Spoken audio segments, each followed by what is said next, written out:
Bom, ele organiza das 15 questões relacionadas à interpretação, compreensão e regras gramaticais, vamos ter 5 questões para cada texto.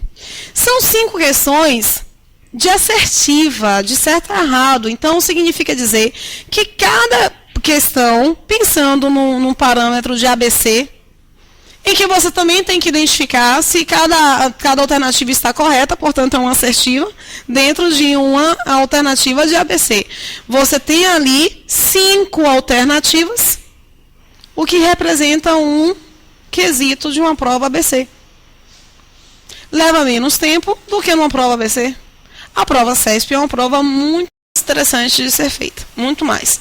Esses textos escolhidos para esta prova, em particular, são textos um pouquinho maiores, eles costumam fazer textos menores. Apesar de serem textos um pouquinho maiores, são textos fáceis de serem lidos, bem pontuados, bem organizados em parágrafo. Gosto da seleção. Na era das redes sociais, algumas formas de comunicação arcaicas ainda dão resultado. O canadense Harold Hackett, que eu diga, morador da ilha Príncipe Eduardo, uma das 10 províncias do Canadá, ele enviou mais de 4.800 mensagens em uma garrafa e recebeu 3.100 respostas de pessoas de várias partes do mundo. De acordo com a BBC, o canadense envia as mensagens desde 1996. O seu método é simples. Harold utiliza garrafas de suco de laranja e se certifica de que as mensagens estão com data. Antes de enviá-las, checa o sentido dos ventos, que devem rumar de preferência para oeste ou sudeste. Algumas cartas demoraram 13 anos para voltar para ele. As respostas vieram de regiões como África, Rússia, Holanda, Reino Unido, França, Irlanda e Estados Unidos da América. Ele acabou fazendo amigos com as mensagens, criando vínculos. Recebeu até presentes e cartões de Natal. O canadense diz que continua adorando se comunicar dessa maneira e afirma que o método chega a ser muitas vezes mais eficaz do que a comunicação por Facebook e Twitter. Intencionalmente nunca coloca o número de telefone nas mensagens para recebê-las de volta da mesma maneira. Esse texto é um texto argumentativo? É um texto argumentativo? Vocês saem da leitura pensando na opinião dele? Não, vocês saem da leitura curtindo o fato que ele acabou de expor. É um texto expositivo. Qual é a palavra mais recorrente? Harold. É um texto expositivo sobre Harold e suas mensagens e suas garrafas, né?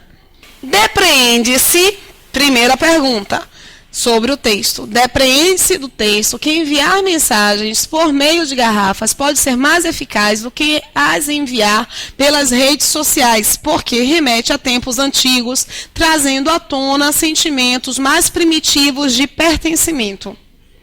Toda a questão de interpretação é uma questão de reescrita. Se você depreende do texto, é porque o texto te dá sinais. Eu posso depreender, inferir, é algo que não está escrito no texto, mas pode ser retirado por meio de relações sinonímicas. Existe algum termo no texto que trate sobre sentimentos mais primitivos de pertencimento? Não. Existe no texto a confirmação de que este tipo de comunicação é mais eficaz? Não, porque não esqueçam que ele coloca o eficaz lá no texto entre aspas, o que indica um uso um pouquinho mais conotativo daquela referência. Portanto, falso, sem nenhum problema para a nossa resolução. Antes de começarmos, de fazermos a próxima questão, eu tenho que trabalhar com vocês algumas nomenclaturas que o CESP apresenta, tá? Vamos lá.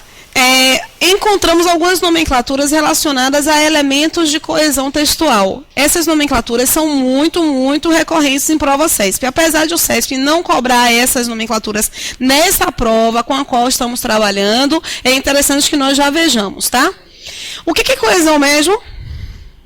Ligação. Então, são palavras que te remetem para termos anteriores ou te remetem para termos posteriores. Eu tenho uma remissão para trás ou uma remissão para frente. Os elementos que te remetem a uma remissão para trás, eles são chamados de anafóricos.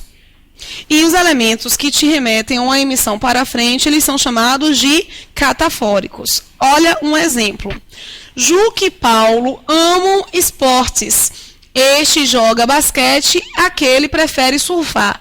Este está se referindo a Paulo e aquele está se referindo a Juca. Eu tenho uma remissão para trás. Portanto, eu tenho um estabelecimento de relação anafórica. A sua rotina era de estresse, por isso ela resolveu mudar. Matriculou-se numa aula de relaxamento. Era tudo o que sabia dela. A querida chefe. Dela quem? A querida chefe. Então, esse dela aqui, ele te apresenta uma remissão para frente. Estabelece-se, portanto, uma coesão textual. Ok? Vamos errar em relação a isso? Não. Eu estava esperando um coro. Vamos errar? Não. Relação anafórica e relação catafórica. Durante as aulas de teoria, eu falo bastante sobre isso em pronomes demonstrativos. Os pronomes, eles exercem realmente essa funcionalidade. Por qual motivo?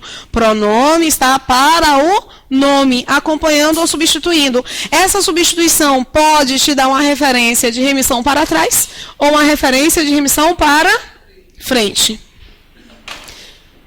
Vamos lá fazer a nossa questão. Eu indiquei no início da aula que o CESP gosta de cobrar relações de coesão textual, ok? E a identificação dos pronomes. Aqui é um exemplo de referências de coesão. Para coesão, a forma pronominal lais e enviá-las pode fazer referência tanto ao termo garrafas quanto ao termo mensagens. Notem só, há uma certa ambiguidade em qual é o elemento com o qual esse AIS vai estar se relacionando. E há uma certa relação de ambiguidade porque a mudança, ela não interfere no meu sentido. Minha informação continuará a ser coerente, ela continuará a estar coesa. Eu posso aqui identificar, olha o início do texto. O seu método é simples. Harold utiliza garrafas de suco de laranja e se certifica de que as mensagens estão com datas. Antes de enviar a mensagem ou a garrafa,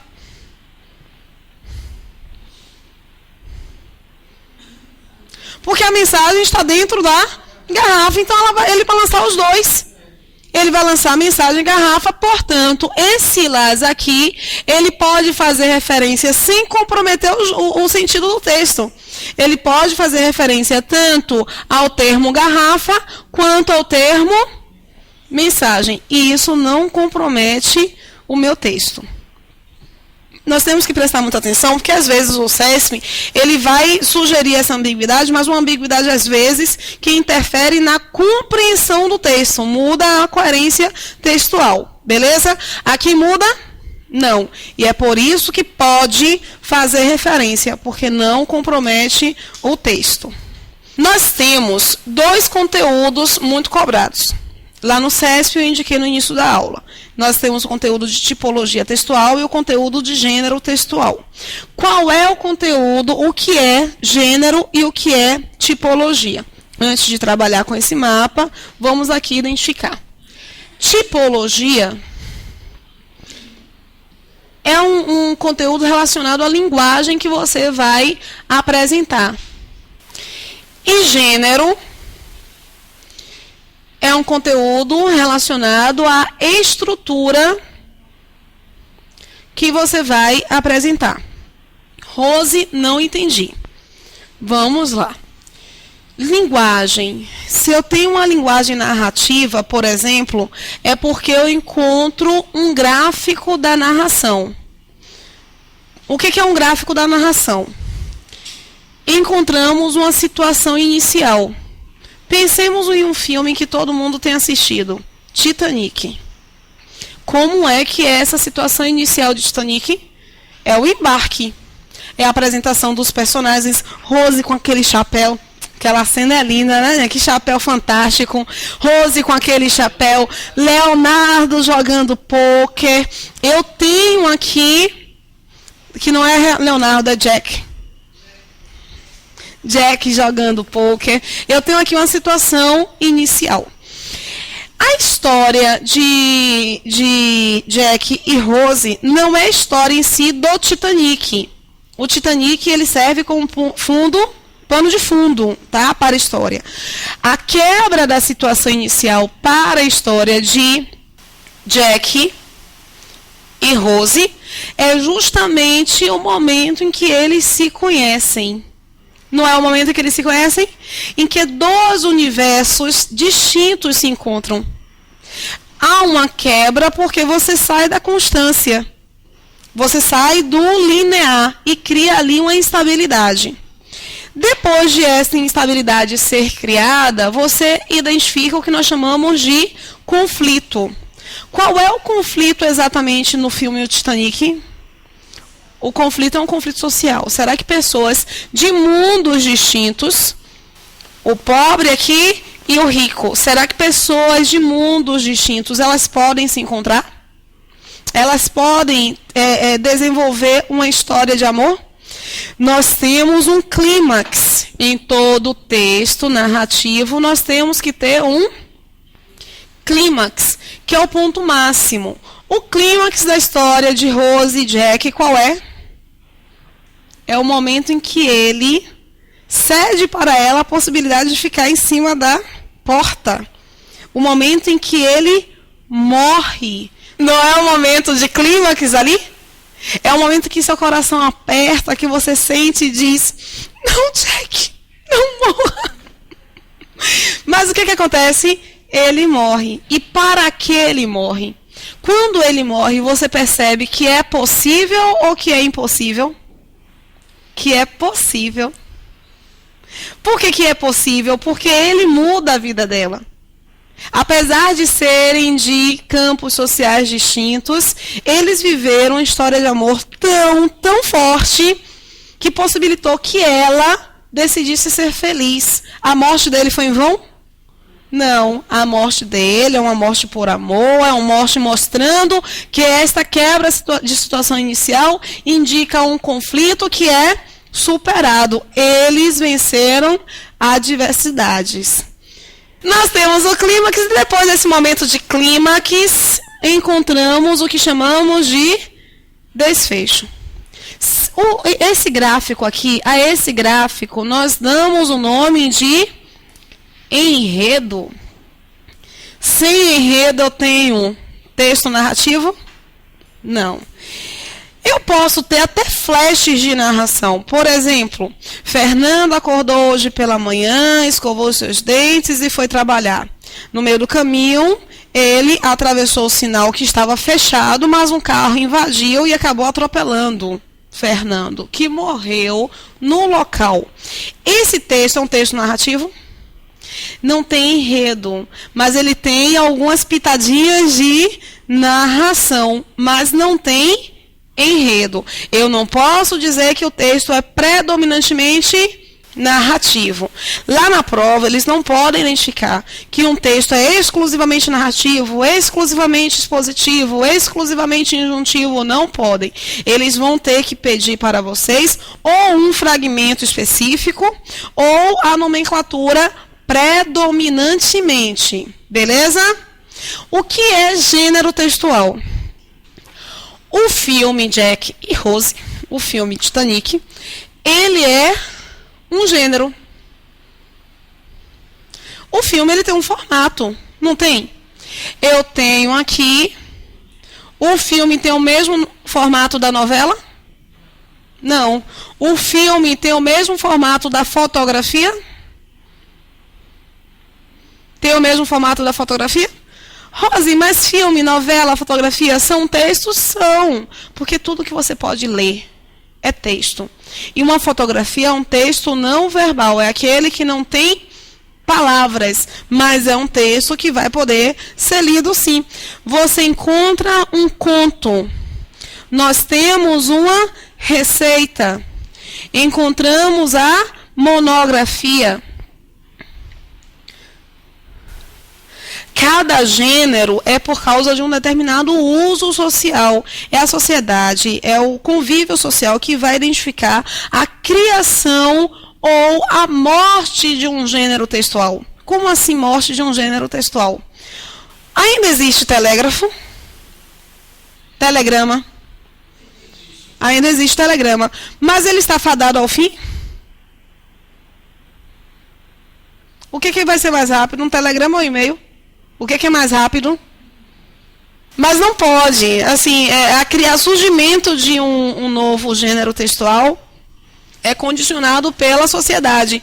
E o fim de um gênero textual também é condicionado pela sociedade. É papiro, papilo, né? Papiro. O papiro. Hoje você tem papiro? Não. Então, o gênero textual que chegou ao fim, morreu porque a sociedade acabou não utilizando mais. Dá para perceber aqui que os gêneros são diversos. Nós poderíamos levar o dia listando os gêneros textuais. A tipologia não.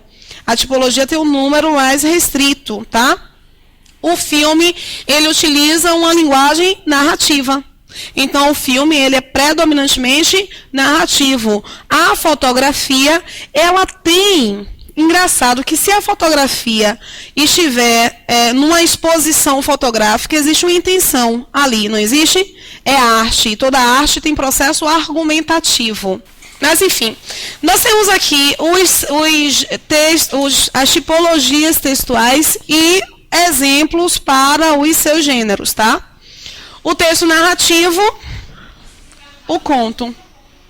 O conto é uma narrativa curta, mas que desenvolve um processo argumentativo menos visual, menos explícito do que a crônica. Alguns confundem crônica e conto. A crônica, ela tem um processo argumentativo mais explícito.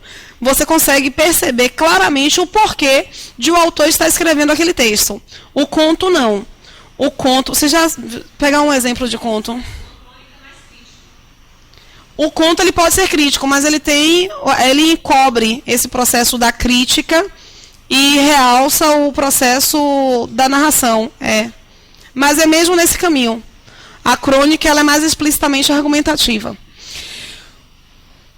Exemplo no texto narrativo, olha que você encontra situação inicial, quebra de situação inicial, conflito, clímax e desfecho. É o que nós chamamos de enredo. Sem enredo, eu não posso ter um texto predominantemente narrativo. O texto expositivo, ele é linear. Não há uma ideia de quebra. Tá? Não há uma ideia de argumentação, de tese. Ele não tem evolução de enredo, sem mudança de tempo, não tem também tese. Um exemplo, uma matéria jornalística. Pressupõe-se que os jornais eles precisam ser imparciais nas matérias que são divulgadas. Portanto, uma matéria jornalística ela tende a ser predominantemente expositiva. O texto argumentativo, ele também é linear no que diz respeito à evolução. Ele tem uma predominância aí de um presente do indicativo, enquanto o texto narrativo tem como predominância um pretérito perfeito. Então, o uso dos verbos também vai entrar nessa identificação da tipologia. O texto argumentativo ele é linear, mas ele apresenta uma tese, ou seja, uma opinião. A charge. A charge não parece que ela deixa de ser argumentativa? Porque a charge também é narrativa. Mas a intenção primeira da charge é apresentar a narração ou apresentar a opinião? O que é a primeira intenção da charge? A primeira intenção da charge é manifestar uma crítica acerca de determinada situação, mas ela apresenta isso de forma debochada. Você tem a charge e tem, deixa-me ver aqui, um artigo de opinião. O texto dialogal é aquele que vai manifestar a ideia do diálogo, a apresentação de interlocutores com estímulo e resposta. Gênero, um chat. Um chat, uma conferência. O texto injuntivo. Essa nomenclatura tem sido bastante cobrada hoje. O que é texto injuntivo? É um texto que te passa uma instrução. Ao passar uma instrução, ele utiliza uma linguagem descritiva para fazer essa apresentação. Rose, exemplo, a receita do bolo. A bula do remédio, mas não em toda a sua extensão. Aquela parte de posologia. Porque é naquela parte de posologia que você tem a instrução de como utilizar. O manual, a gramática é um texto injuntivo, porque te dá uma instrução acerca do uso das normas de uma determinada língua.